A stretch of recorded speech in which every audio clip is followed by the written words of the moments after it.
मित्रों, यूपीएससी में जब सिर्फ जनरल स्टडीज पढ़ना है 14,000 पेजेस आपको पढ़ने होते हैं, चाहे वो जीएस का थियरी है, करंट है, प्रीलिम्स है, मेंस है। अब आप डेली अगर 50 पेज भी पढ़ेंगे तो भी आपको बहुत सारे दिन इसी में लग जाने हैं।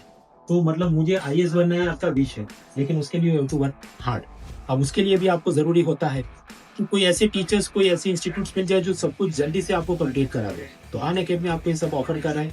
हमारे ऐसे लाइव प्रोग्राम से पिछले साल 8080 से ज्यादा लर्नर्स उन्होंने एग्जाम क्लियर और केवल 19,999 में हमारे 2026 के प्रोग्राम को आप ज्वाइन कर सकते हैं, जिसमें आपको अप टू 12 मंथ एक्सटेंशन भी मिलता है। और अगर आप 2 साल या उससे ज्यादा जुड़ना चाहते हैं तो स्टार्टिंग फ्रॉम 27,999 हमारे प्रोग्राम्स अवेलेबल है। आप हमसे पढ़ेंगे, फिल्म्स क्लियर करेंगे। उसके बाद अगर आपकी इच्छा होगी मुझे दिल्ली जाना है ज्यादा माहौल के लिए, मोटिवेशन के लिए, तो दिल्ली में भी आपकी सारी तैयारी कंटिन्यू रहे उसके लिए हमारा रेसिडेंशियल प्रोग्राम है।